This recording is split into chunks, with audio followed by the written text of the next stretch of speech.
The champagne flute slipped through Eva Tomfield's fingers like water through a sieve. Time fractured. She watched it fall, crystal tumbling end over end, golden liquid trailing behind like a comet's tail. The sound when it hit marble was sharp, final. A crack that split the air and silenced every conversation in the Sheila Hotel ballroom. Her heart stopped, then restarted with a violent kick against her ribs. Because across 50 feet of polished floor, through a sea of former classmates who'd barely acknowledged her existence all evening, stood Sean Lee. The air left her lungs in a rush. He looked like violence wrapped in expensive fabric. Gray threaded through black and white hair, swept back from a face that had lost every soft edge of youth. Sharp cheekbones, jaw like cut glass, and that scar, thin, deliberate, running along his jawline like someone had tried to erase him and failed. 3 men flanked him. Dark suits, earpieces, the kind of security that didn't guard ordinary businessmen. But it was his eyes that paralyzed her. Dark, unblinking, fixed on her face like she was the only source of oxygen in a drowning world. He smiled. It didn't reach those eyes, didn't soften a single angle of that dangerous face. Just curved his mouth into something that looked like anticipation wrapped around a threat. Eva's stomach dropped through the floor. 32 years dissolved. She was 17 again, standing in the school hallway with her friends laughing behind her. Sean Lee, scholarship kid, gang boss's son, second-hand uniform, holding a single rose, asking her to prom with hope naked on his young face. And she'd destroyed him. A charity case gangster? I'd rather die than be seen with you. The memory tasted like ash and regret. Now he was moving, each step deliberate, measured, like a predator who knew his prey had nowhere to run. The crowd parted without him asking. Conversations died mid-sentence. Christine Park's wine glass froze halfway to her Botoxed lips.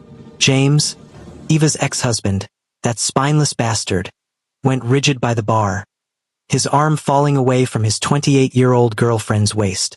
Everyone remembered what Eva had done to this boy, except the man crossing the ballroom floor wasn't a boy anymore. Eva. Her name in his mouth was a prayer and a curse. His voice had deepened, roughened around the edges. The Korean accent she remembered was still there but softer now, smoothed by years abroad yet somehow more dangerous for its subtlety. She couldn't speak. Her throat had closed around words that felt too small, too inadequate. He stopped close, too close. The heat of him reached across the inches between them. She smelled cedar and something darker. Smoke, maybe, or the expensive cologne men wore when they wanted to be remembered. You haven't changed. His gaze moved over her face like fingers trailing across skin. Slow, thorough, missing nothing. Liar. She'd changed everything. 49 years had carved lines around her eyes and mouth, added weight to hips and thighs that no amount of careful eating could erase. Threaded gray through the black hair she wore twisted up because leaving it down felt too young, too desperate. The dress she wore, navy, knee-length on sale, suddenly felt like a costume from someone else's life. Sean. His name scraped out of her throat. I didn't know you were coming. I wasn't. His eyes held hers hostage. Then I heard you'd be here. Divorced. The word hung between them, sharp-edged. Single. Another pause, weighted with meaning. Available. Heat crawled up her neck, flooded her cheeks. Around them, the silence had teeth. She felt every stare like a physical touch. Christine's mouth hanging open. James's face going red, then white. The whispers starting, a hiss of sound like water on hot coals. I need to. Eva gestured vaguely toward the exit, toward escape, toward anywhere that wasn't under this man's dissecting gaze. Dance with me. Not a question. Not a request. A statement of fact, delivered in a voice that expected compliance. His hand extended, palm up, steady as stone. Every rational thought in her head screamed run. This man had disappeared after graduation into rumors that kept mothers up at night. Gangs, violence. His father's bloody legacy reborn in expensive suits and corporate shells. The kind of power that didn't ask permission, it took. But his hand didn't waver. And Eva had spent 3 years being invisible. At parties where men looked through her like glass. At school functions where parents addressed her breasts instead of her face. In her own marriage before it imploded, James's eyes sliding past her to younger, tighter, shinier things. Sean was looking at her like he could see straight through flesh to the scared girl still hiding beneath 49 years of careful living. Her hand lifted, moved forward, slid into his palm. His fingers closed around hers, warm, calloused, certain. The contact sent electricity up her arm, across her shoulders, down her spine. He didn't pull her forward. Didn't need to. Just turned and walked toward the dance floor, and her body followed like it remembered how to orbit him. The song was slow, something R&B with a pulse like a heartbeat. He pulled her close before she could think, could protest, could remember this was inappropriate for a reunion dance between virtual strangers. His hand spread wide on her lower back. Possessive, claiming, drew her flush against him until she felt the hard planes of his chest through layers of fabric. "You're trembling." His breath stirred hair at her temple. "I'm nervous." Her voice came out breathless, young. Nothing like the steady teacher's tone she'd cultivated over decades. "Good." His hand pressed firmer, eliminating the last inch of space between them. "You should be." Her breath hitched. "Is that a threat?" "It's honesty." He pulled back just enough to look at her.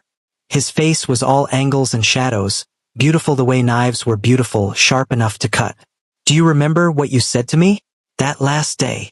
"God, yes." She remembered every word, every laugh, every moment of casual cruelty she'd inflicted because she was 17 and terrified of what her mother would say if she dated the wrong kind of boy. "You'll never be anything. Your father's reputation will drag you down. I'd rather die than be seen with someone like you." "I remember." The admission cost her. Her voice broke on it. "Good." He spun her. She stumbled in heels she wasn't used to wearing. He caught her effortlessly, pulled her back against him. His lips brushed her ear. "Because I've thought about it every day for 32 years. Every deal I closed. Every business I built. Every time I had to get my hands dirty just to survive." His hand slid up her spine, vertebra by vertebra. "I thought, what would Eva Tomfield say now? Sean, I was 17. I was stupid. You were honest." His grip tightened. "You saw exactly what I was. A nobody. My father's son. Trash wearing a school uniform. That's not." It was true.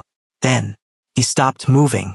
Held her captive in the middle of the dance floor while other couples swayed around them. While everyone watched. While her entire world compressed to the points where his body touched hers. "But I made myself into something else. Something worthy of the girl who wouldn't look at me." Her heart hammered so hard she thought it might crack ribs. "I don't understand." "You will." He released her, stepped back. The sudden absence of his warmth felt like winter slamming into her chest. "Tomorrow night, 7 o'clock. I'll send a car." "I didn't agree to." "You owe me, Eva." His smile was all edges, all danger. 32 years of debt. One dinner isn't much to ask. He turned, walked away. The three men in suits materialized around him like shadows. The crowd parted. He disappeared through the ballroom doors without looking back. Eva stood alone on the dance floor. Her hands shook. Her dress clung to skin damp with sweat. Every person in the room was staring at her, no longer invisible but exposed, dissected, consumed by speculation. Her phone buzzed in her clutch. Unknown number, where something read, "You look beautiful when you're scared." Her fingers trembled holding the screen. She read it again, then again, the words rearranging themselves into promise and threat all at once. She should delete it, should block the number, should remember she was 49 and sensible and divorced because she'd already made enough mistakes choosing dangerous over safe. But Sean had looked at her like she was visible, like she mattered. Like 32 years and 20 pounds and gray-threaded hair meant nothing compared to whatever debt he'd spent 3 decades calculating. Eva closed her hand around her phone. Maybe dangerous was exactly what she needed. Eva didn't sleep that night. She lay in her small apartment, the one she'd rented after the divorce, 1 bedroom, decent neighborhood, nothing like the house she'd shared with James, and stared at the ceiling. Her phone sat on the nightstand, silent, accusing. Where something red. She didn't own anything red. Her closet was blacks, grays, navy blues, safe colors, invisible colors, the wardrobe of a woman who'd spent years trying not to be noticed. At 3 a.m., she gave up on sleep and made tea. Her hands were steadier now, reality settling in cold and uncomfortable.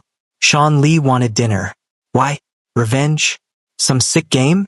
To humiliate her the way she'd humiliated him? Her sister Helen called at 7 a.m., voice sharp with concern. Christine called me, said you were dancing with Sean Lee. Eva, please tell me you're not stupid enough to get involved with him. It's just dinner. It's never just dinner with men like that. Helen's exhale crackled through the phone. Do you know what he does? His company is legitimate on paper, but everyone knows he's connected. His father ran one of the biggest gangs in Seoul before he died. Sean took over the territory, cleaned it up, made it corporate, but it's still dirty money, Eva. You don't know that. Everyone knows that. The police know it. They just can't prove it. Helen's voice softened. You're vulnerable right now. Divorced, lonely. Men like him can smell that. Whatever he wants from you, it's not good. After they hung up, Eva stood in front of her closet for 20 minutes. Everything looked wrong. Too old. Too boring. Too much like a middle-aged English teacher who'd given up on being seen. She called in sick to work. Took the subway to Gangnam. Walked into a boutique she'd never have entered before. The kind where the sales associates looked like models and the price tags made her stomach drop. I need a red dress, she told the woman who approached. Young. Beautiful. Probably thought Eva was someone's mother shopping for a gift. For what occasion? Dinner. Something in Eva's voice must have conveyed desperation because the woman's professional smile shifted. Became almost sympathetic. Let me find you something perfect. She did. A red wrap dress. Simple, elegant, fitted but not tight. It made Eva's black and gray hair look striking instead of old. Made her curves look intentional instead of apologetic. Cost 3 weeks of her salary. Eva bought it anyway. That afternoon she went to a salon. Asked them to style her hair. The stylist, barely 25, ran fingers through the mixed gray and black strands. This is beautiful. Natural silver. Very chic. It makes me look old. It makes you look distinguished. The girl met her eyes in the mirror. Trust me. Eva did. She let them work.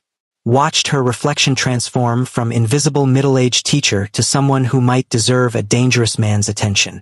When she got home, her daughter Mina was waiting outside her apartment door. 23, sharp-eyed, protective in that way children of divorce often were. Aunt Helen called me. Mina followed her inside. Said you're having dinner with some gangster. He's not a gangster. He's Sean Lee. I googled him. Mina pulled out her phone.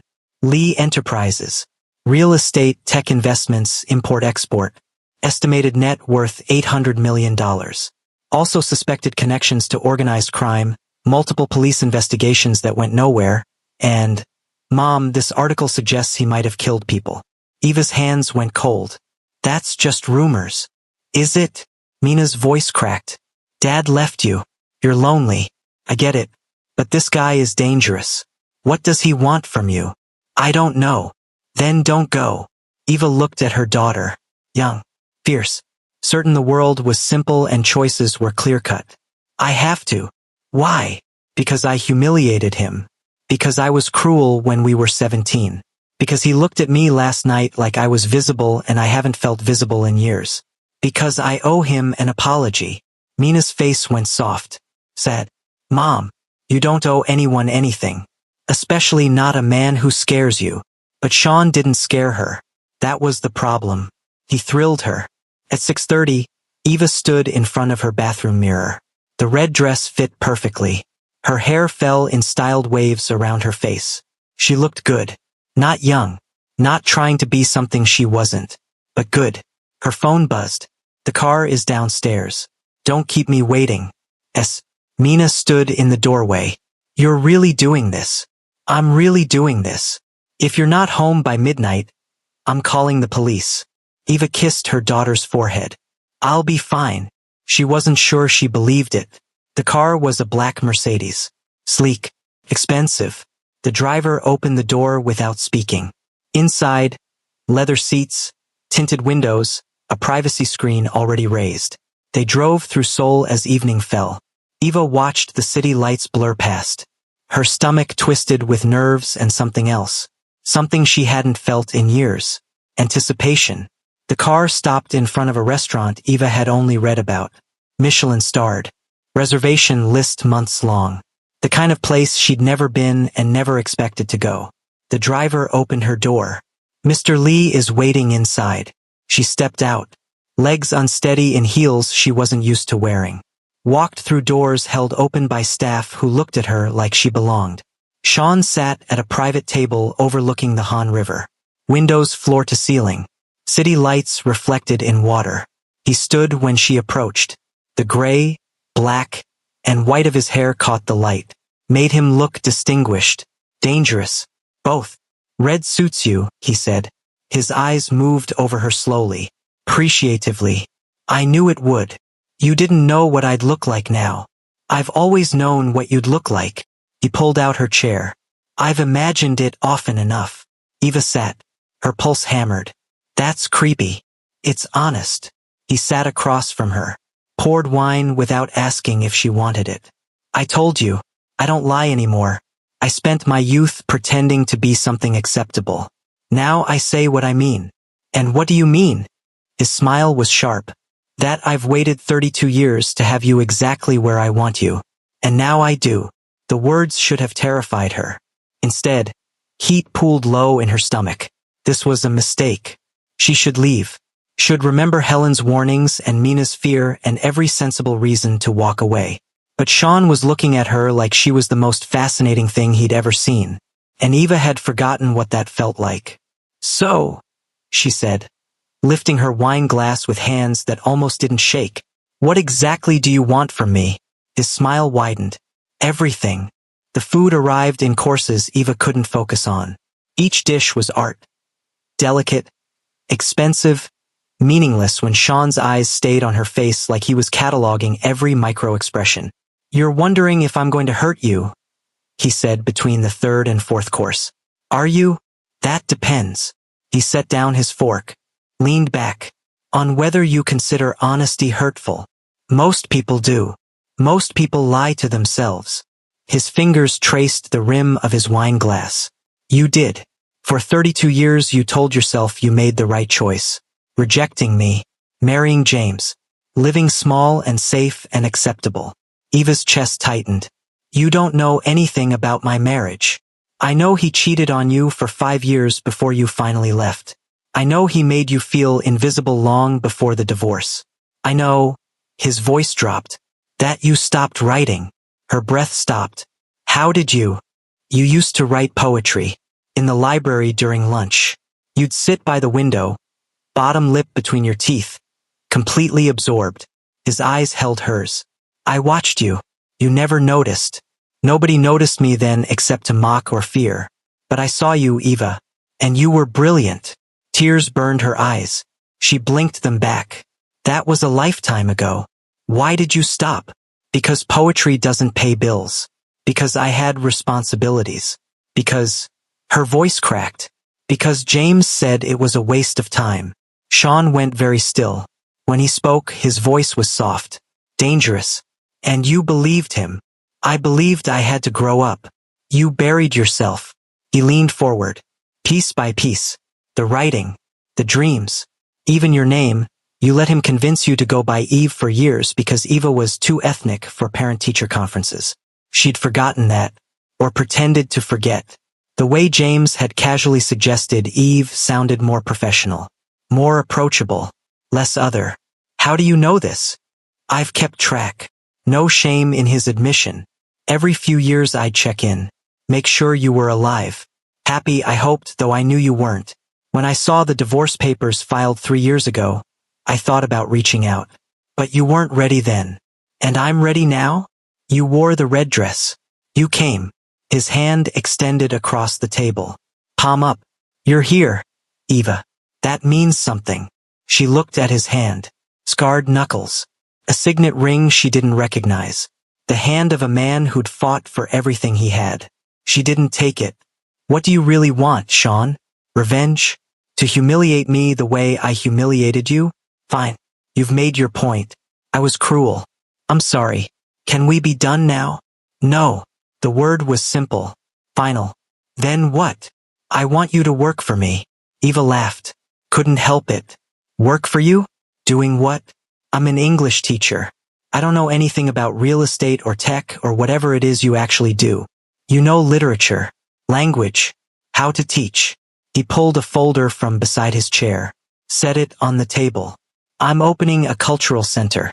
Art, music, poetry workshops for kids in neighborhoods like the one I grew up in. Kids who need to know they're not trapped by their parents' reputations or their postal codes. Eva stared at the folder. You're serious.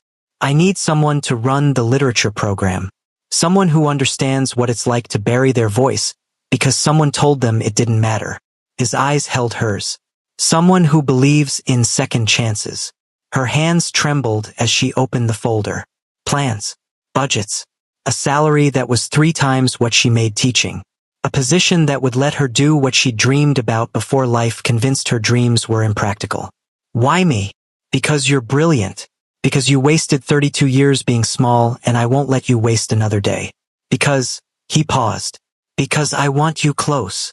There it was. The truth underneath the job offer. This is still revenge. This is reparation. He leaned back. You took something from me 32 years ago. Not my pride, I got that back. You took the future I imagined with you. The life we could have built. So now I'm offering you a different future. One where you're seen. Where your voice matters.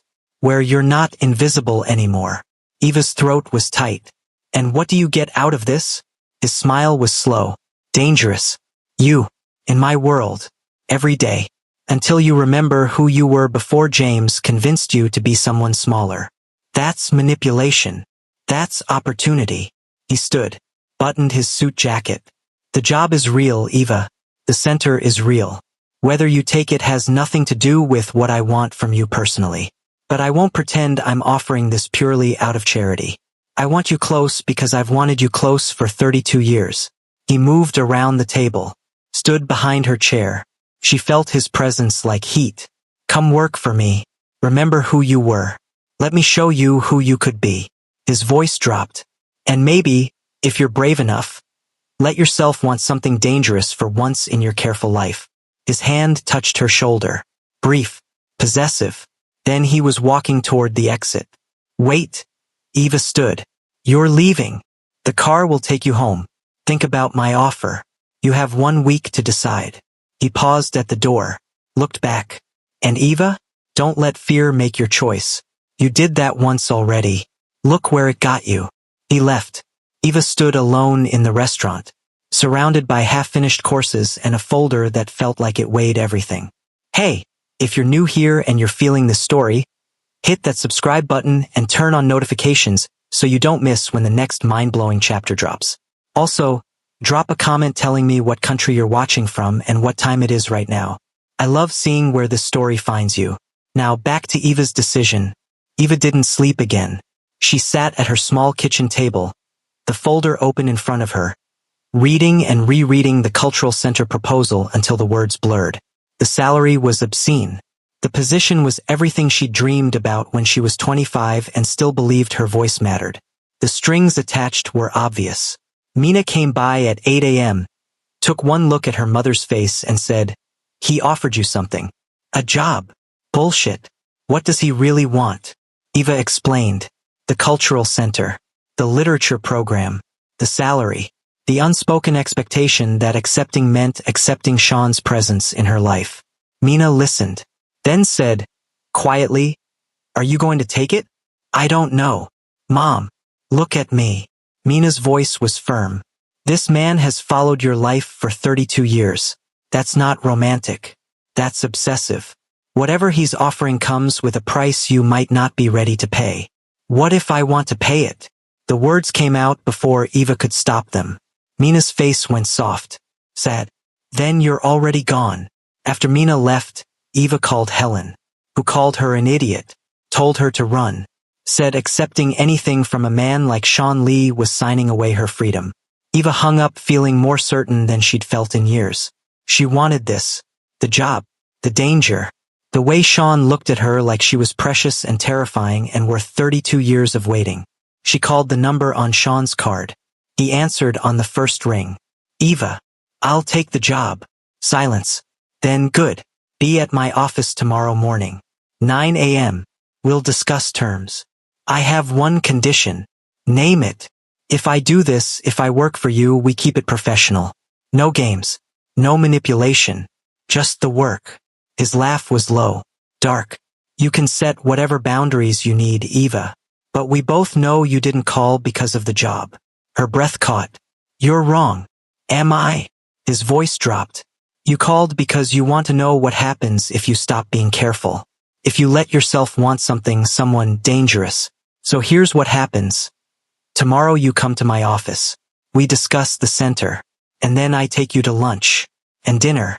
And I show you exactly what these 32 years of wanting look like when they're finally satisfied. Heat flooded through her. That's not. See you at 9. He hung up. Eva sat with the phone in her hand. Heart racing. Body humming with something she hadn't felt in decades. Terror. Anticipation.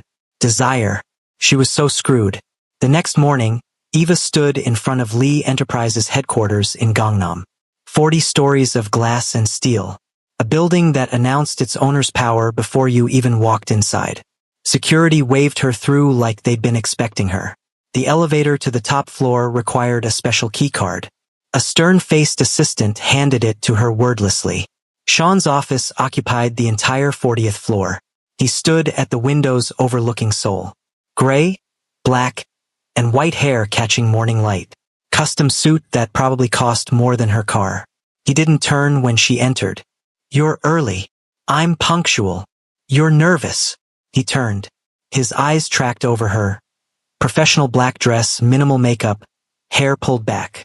Armor. You dressed like a teacher. I am a teacher. Not anymore. He moved toward his desk. Pulled out a contract. As of today, you're the director of the Lee Foundation's Cultural Arts Program. Salary as discussed. Full benefits.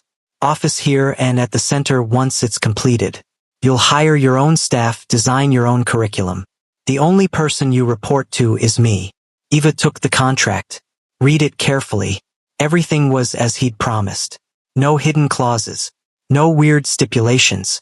Just a legitimate job offer that would change her life. Why are you really doing this? I told you. I want you close. There are easier ways. I don't want easy. He came around the desk.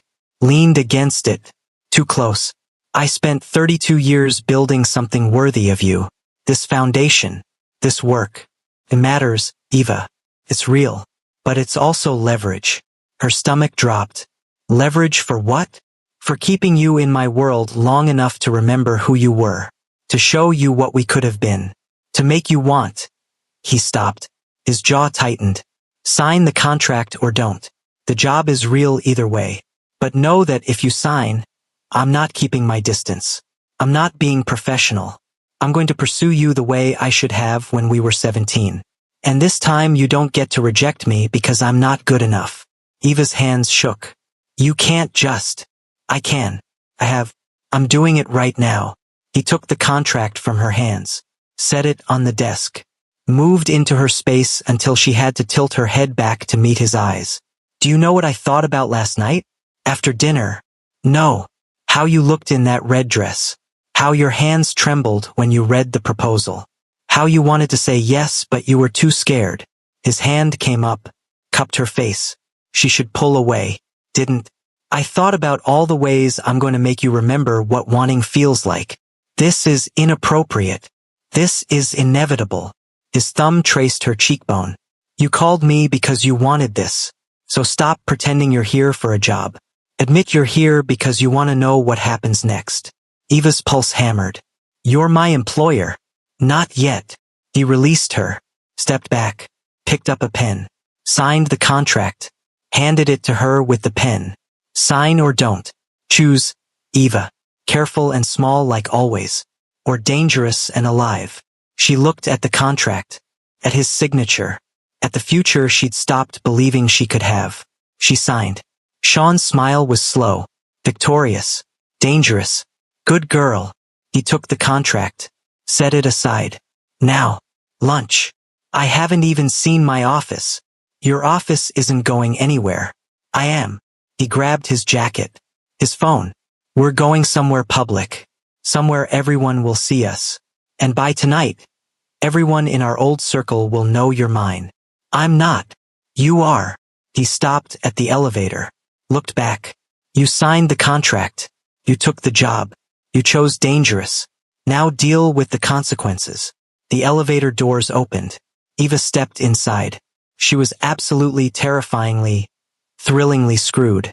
Sean took her to a restaurant in Gangnam, the kind where Korea's elite had lunch, where business deals happened and reputations were made or destroyed over grilled fish and soju. Every head turned when they walked in together. Eva felt the weight of recognition, the whispers. Sean Lee with his hand on the small of her back, possessive and public. Eva Tomfield, divorced English teacher, nobody special, being guided to the best table like she mattered. They're staring, she murmured. Let them. Sean pulled out her chair. By tonight, everyone from high school will know. By tomorrow, your ex-husband will hear about it. Good. You want James to know? I want everyone to know. He sat across from her. That you're no longer available, no longer invisible. That you're mine. I'm not yours. This is a job. Eva. His voice went soft. Dangerous. Stop lying. You're good at many things. Lying isn't one of them. The server approached. Sean ordered in Korean without consulting her. The kind of easy authority that came from being the most powerful person in any room. When they were alone again, Eva said, "This is moving too fast. It's been 32 years. That's slow enough. We barely know each other anymore. I know you." He leaned forward. "I know you bite your bottom lip when you're nervous. You're doing it right now. I know you still read poetry even though you don't write it. I know you hate your apartment but you won't move because it's safe. I know," his voice dropped, "that you haven't been touched in 3 years and you're terrified of what it would feel like if someone touched you like they meant it." Her breath stopped. His hand extended across the table, palm up, waiting. This time she took it. His fingers closed around hers. Warm, certain, possessive in a way that should have scared her and didn't. "I'm not good at this," she whispered. "At what?" "Being wanted, being seen. I've spent so long being invisible I don't know how to be anything else." "Then learn." His thumb traced circles on her wrist. "I'm a patient teacher when I want to be." The food arrived. They ate in comfortable silence punctuated by soft conversation. He asked about her daughter, her favorite books, what she'd teach first at the new center. Easy questions that felt like he was collecting her piece by piece. Halfway through the meal, a woman approached their table. Elegant, 50s, perfect hair and pearls. Eva recognized her immediately, Mrs. Kong, president of the parent association at the school where Eva taught. A woman who'd looked through Eva for 7 years like she was furniture. "Eva." Mrs. Kang's eyes went from her to Sean. Recognition. Calculation. "I didn't know you socialized in places like this. I'm full of surprises." Eva kept her voice steady. "And Mr. Lee." Mrs. Kang's smile went sharp. "How lovely. I didn't realize you two were acquainted. Old friends." Sean didn't stand. Didn't release Eva's hand. The dismissal was clear. "If you'll excuse us." Mrs. Kang's face went tight. She left. Eva exhaled. "She's going to tell everyone." "Good. My reputation was built on being acceptable, invisible, small." His hand tightened on hers. "Let her talk. Let everyone talk. By the time they finish gossiping, you'll be running one of the most prestigious cultural programs in Seoul. You'll have power, influence, and they'll have to acknowledge you whether they want to or not." The truth of it settled warm in her chest. After lunch, Sean drove her to the construction site where the cultural center was being built. For stories of modern architecture in a neighborhood that desperately needed something beautiful. "The literature space is on the 3rd floor, he said as they walked through the half-finished building. Windows facing east for morning light. Room for 30 students. A library. Workspace for you. Eva looked around, saw it finished. Kids from broken homes learning their voices mattered. Poetry workshops, writing groups, everything she dreamed about when she was young and still believed she could change lives through words. It's perfect. It's yours. He stopped at what would be the library. All of it. Your curriculum. Your rules. I'm funding it. But this is your dream, Eva. Build it however you want. Emotion flooded her throat. Thank you. Don't thank me. He turned to face her. Make it matter. Change lives the way you could have changed mine if you'd been brave enough to see me. The words hurt. Truth usually did. I'm sorry, she said it finally. For what I said when we were 17. For being cruel. For choosing safe over you. I'm sorry, Sean. He was quiet for a long moment. Then, I forgive you. Simple. Final. Like absolution. Just like that. Just like that. He moved closer. You were 17. Scared. Doing what you thought you had to do. I was angry for a long time. But anger is exhausting. And forgiveness. His hand cupped her face. Is freedom. Eva's eyes burned. I don't deserve. Stop. His thumb brushed her lips. You deserve everything. It took me 32 years to build something worthy of proving that to you. So let me. He kissed her. Soft at first. Testing. Then deeper when she didn't pull away. His hand tangled in her hair. Her fingers fisted in his jacket. 32 years of want compressed into one perfect moment. When he pulled back, Eva's breath was gone. Come home with me, he murmured against her lips. I can't. Yes, you can. His forehead touched hers. Stop choosing safe. Choose dangerous. Choose me. Choose this. She should say no. Should remember all the reasons this was complicated. But his hands were gentle and his eyes were dark, and Eva had spent 3 years invisible. She was so tired of invisible. Yes. His smile was slow. Victorious. Say it again. Yes, Sean. Take me home. He did. And for the first time in 32 years, Eva Tomfield stopped being careful and let herself be wanted. What would you rate this story? Drop 0 to 10 in the comments right now. If this moved you, hit subscribe for more emotional journeys every week. Your support means everything. Consider leaving a super like if this story touched your heart.